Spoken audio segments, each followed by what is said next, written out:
Good morning, grade 12s, and welcome to Monday morning. We are into June now. We are into our last 2 weeks of classes, and we've saved a unit till the end here now that is a fairly straightforward and simple unit. There's just going to be lots and lots of information that's given. It'll be a little bit like the medical physics unit.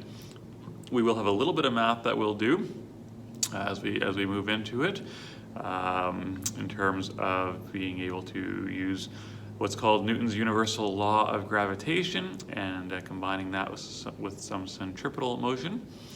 And yeah, it should be a fun unit. But as we get started today, and you can see what the unit is called, Planetary Mechanics. Before we get started though, I want to share a verse of the day with you today and another little interesting thing before we get into it. So our verse of the day today comes from Psalm 19. One of my favorite passages is Psalm 19, and it applies directly to this unit. So I thought, what better way than to start this unit with these verses from Psalm 19. It says, "The heavens declare the glory of God. The skies proclaim the works of his hands. Day after day they pour forth speech. Night after night they reveal knowledge. They have no speech. They use no words. No sound is heard from them. Yet their voice goes out into all the earth, their words to the ends of the world." And so very applicable. The heavens quite simply declare the glory of God. We want to recognize that today. All right, as we get started today, remember a little while ago, I told you that I had gotten a new pair of socks, and I showed you the Einstein socks that I had. Well, today again, I have a new pair of socks, and they are special. I bought them pretty much specially for this day to wear on this day as we started this unit, and so you need to see my socks to appreciate them. So here is the socks that I am wearing today, especially for this unit. There they are. See that? They got planets, stars, etc. on them. They are my new space socks. And so again, I'm excited because I'm wearing a new pair of socks, and that is a good feeling. All right, let's get started. What we're going to look at today is we're going to look at some history. And I know history can be a little bit boring, but this is a little bit of an interesting history, I think anyway, but maybe it's just me as a physics teacher. As we get started here, first want to define what cosmology is, because that's really what we're doing. It's a branch of physics, and it's called cosmology, and it's the study of the universe in its totality. So everything that we have in the universe, and by extension, that also means cosmology is a study of our place in the universe. All right, the study of cosmology began on the day Adam was created, because from the very beginning, people have tried to explain what they have seen in the heavens, and they've been interested in it because it is the glory of God. One of the things I want to point out as we get started here too, though, is we're going to look at a number of scientists today and their thoughts on cosmology and how they thought things worked throughout time. And you'll recognize a lot of the names, and you'll recognize them as great scientists. But one of the things to remember here is that the great thinkers that we're going to see today, all of them, without exception, included elements in their theories that were later proven wrong. Right?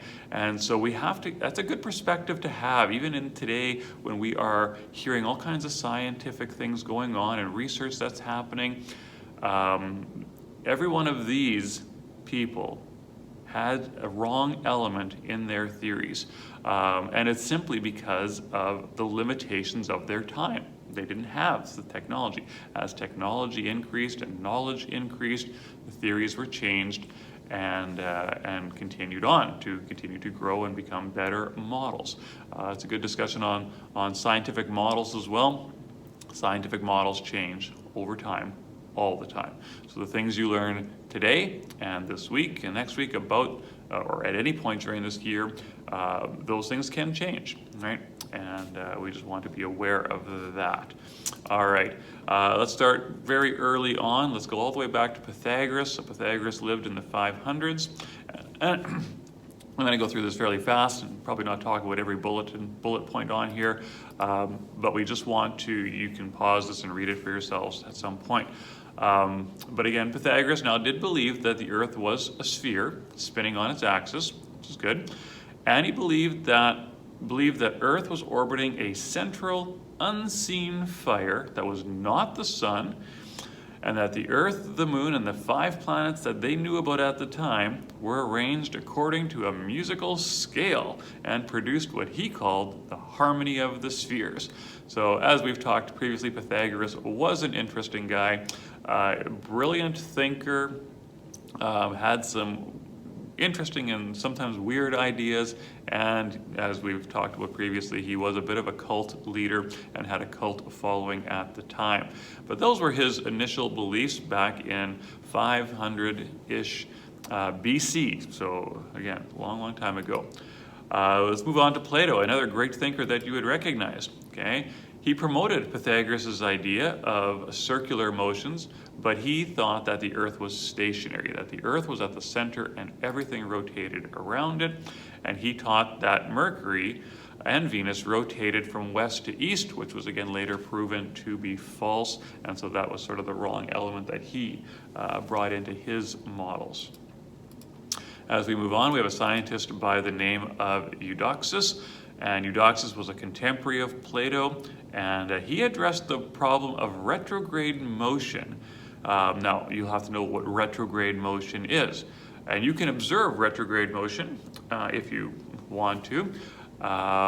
Retrograde motion is the apparent backward motion of the planets in the sky. And what that means is that because the Earth is moving and because the planets are moving, there are times when if you're watching a planet, and you can do this with Mars, because Mars is very easy to see, particularly in fall and winter, not so much in summer now. But if you were to look at Mars and watch it through the sky and sort of chart its position through the sky, you would see it going from here to here to here. And then all of a sudden, one day when you observe it, it would be again back here. And so it would look like it had gone backwards. But it's just a relation between the Earth moving and Mars moving and the speeds at which they're moving. And so he addressed that problem by using a system that was spheres within a sphere. So he envisioned that the planets were traveling in a circle while going in a circle. And so it was this little weird thing that he had going on. So circles within circles. And that's how he addressed what they were seeing in the sky, right? Because they saw planets moving backwards when they really weren't, but they had to explain it in some way. All right, and by using 33 spheres, he was able to account for this apparent motion of the planets. And we have Aristotle. Aristotle, again, a classical thinker, a guy we recognize all the time. He was one of the greatest scholars of his time, and he built on Eudoxus' theory of spheres within a sphere. It's called epicycles, but he needed 55 spheres required to make that epicycles to make it work. And so he built on Eudoxus' work of epicycles.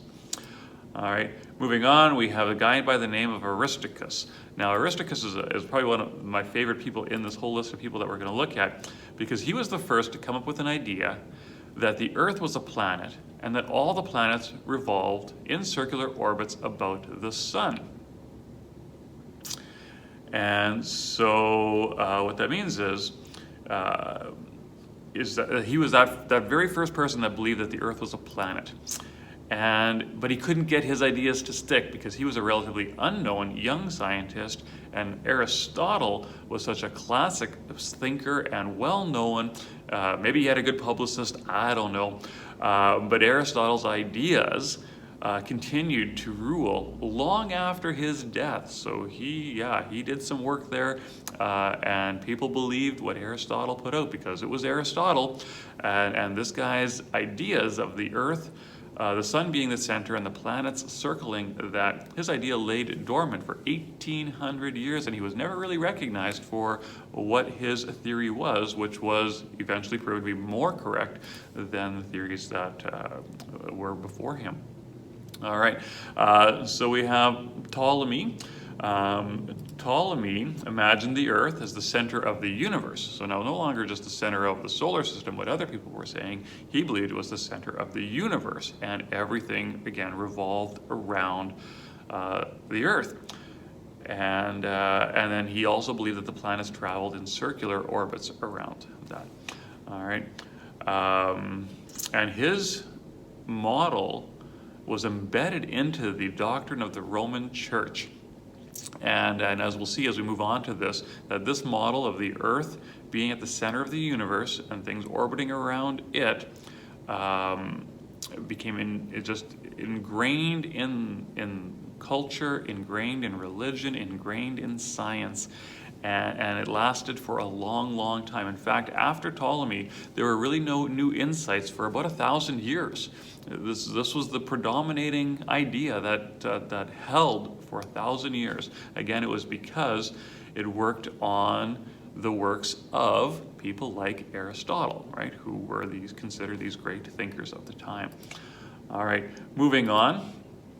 We're going to, again, now we're moving into, if you notice the dates changed from some very small numbers to very large numbers now. We're going to move into Copernicus.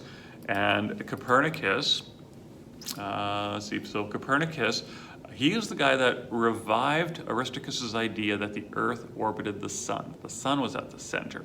He retained some of Ptolemy's ideas about the circular orbits and the epicycles, but what he ended up with was a much, much simpler system. And he published his ideas in 1543, but because of Aristotle's work and the fact that that was ingrained into the church, by 1616 the Catholic Church put his book on the forbidden reading list. And so again, this is a case of something that was eventually proven to be right, that the sun was at the center and the planets revolved around the sun. This idea was proven to be right later on. At this time, it couldn't gain traction because of what had been done before by the people who had done it before. All right, we have Tycho Brahe, usually pronounced. Tycho Brahe made his mark in 1574 by finding a new star. And he also established the name nova for exploding stars. So he did his work with that. And because of his amazingly accurate observation, it became possible to bring the calendar in line with the astronomical measurements. And so he was the guy that's been credited with his math, the first guy to really use math in cosmology. And because of his calculations and his observations, he was able to he's credited with the Gregorian calendar, which is the calendar that we still use today. All right, let's continue on. We have Johann Kepler. Johann Kepler was Brahe's assistant. Well, a little note about Brahe. Brahe was in a duel with another person. I don't know where this was, but he was in a sword duel with a person, and he actually had his nose cut off in the duel, and he was fitted with a prosthetic nose. So, just interesting side note about Tycho Brahe. So Kepler was Brahe's assistant, and he discovered that the planets follow elliptical orbits. Again, an idea that, again, was proven right later on, but at this point was frowned upon. And he developed Kepler's laws of planetary motion, and we're going to come back to planetary motion probably, well, we'll do a little bit of it today, but we'll come back to it more and more force tomorrow. And he was the one who started using algebra as a tool in cosmology. So between him and Brahe, they brought in the use of math into cosmology. All right, Galileo, we all know Galileo, and we've all heard his name. He was the first to use a telescope to observe the heavens, and of course using a telescope now allowed him to see further into space than had ever, and more clearly into space than anybody had before him. And he again supported Copernicus's ideas. So remember, we have Aristarchus, who first proposed the sun at the center, and we have Copernicus bringing that idea back, but being placed on the Roman Catholic forbidden reading list. And now we have Galileo supporting his ideas, but again, Galileo was placed on trial and put into house arrest for his ideas, and his book eventually ended up on that banned list as well. And so again, couldn't gain traction because of the theories, the belief in the theories that were before them. He's also credited with discovering 4 moons that were orbiting Jupiter, and again, that is a direct correlation to his being able to use a telescope to view the heavens. All right, let's continue on. This guy needs no introduction, Isaac Newton, one of the greatest mathematicians and scientists of all time. Here's a list of things he has discovered in his time. He discovered the law of gravity, which is another law that we're going to come back to in a couple of days. He invented calculus, for those of you that were in calculus. He developed the laws of motion that we've used in our kinematics units previously. He improved the telescope by moving from a lens-based system to a mirror-based system. And if you want to look into that further, telescopes right now are all mirror-based because they are just better clarity, allows you to see further, etc. His laws of motion and gravity beautifully explained Kepler's laws, solved the problem of how the heavenly bodies move. So it took until Isaac Newton stepped up to the plate. Again, now Isaac Newton had a notoriety about him that he was a fantastic thinker and he was credited with all these things that he did. And now here we have somebody who is famous enough, well recognized enough to now, well, if he supports Kepler and Copernicus and Aristarchus, well, maybe we should look into his theories a bit more, and maybe we should begin to move on to a new model of the solar system with the sun at the center. All right. Let's go back and let's look at Kepler's laws real quick. After Isaac Newton, there again really wasn't much more happening with cosmology that has significantly changed. We've made discoveries and we've looked further and further into space as time's gone on and as technology has improved, but our model of the universe, our model of the solar system has not changed significantly since the time of Isaac Newton. All right. Let's go back and look at Kepler's laws. He has 3 laws. We'll just look at the 3 laws today, and that's where we'll stop. And so we had 3 laws again. And the first law is this, that the planets move about the sun in elliptical orbits. Again, he was the first person to propose that. And again, with Isaac Newton's help, it became a law. And here's how that looks. So he said they're elliptical orbits. We didn't cover ellipses in math. But when you cover ellipses are an elliptical shape that we're all familiar with 2 focal points. Right? A circle has 1 focal point at the center, and an ellipse has 2 focal points. And he said that the planets follow elliptical orbits with the sun at one of the focal points. All right. The second law says that the straight line joining the sun and a given planet sweeps out equal areas in equal intervals of time.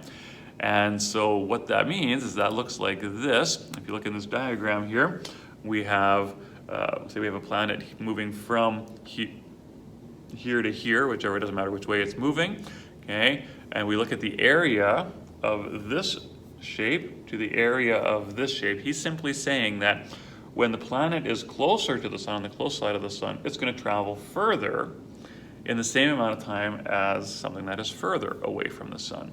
But he's saying that this area will equal this area. So that in the same amount of time, however many days it is, that the planets will sweep out equal areas in equal times, no matter where they are on this elliptical path. And then his third law, and his third law is the formula that we're going to look at tomorrow. It says the square of the period of revolution of a planet about the sun is proportional to the cube of its mean distance from the sun. Mean is average, right? When we have an elliptical orbit, we can't say that the radius is a particular number because it's changing all the time as it's an ellipse, but we use its average distance from the sun, its mean distance from the sun. And so when you look at orbital radiuses, it'll be given as a number, but that's a mean difference, an average distance from the sun. And the period of revolution is again the time, right? Period is the time for a revolution. So the square, time squared, is proportional to radius cubed, r cubed. And we'll create a formula out of that tomorrow, and we will be able to do some math as we go into that. So that's all I want to share with you today, a little bit of history, some fun facts, and yeah, have a great day, and we will see you tomorrow.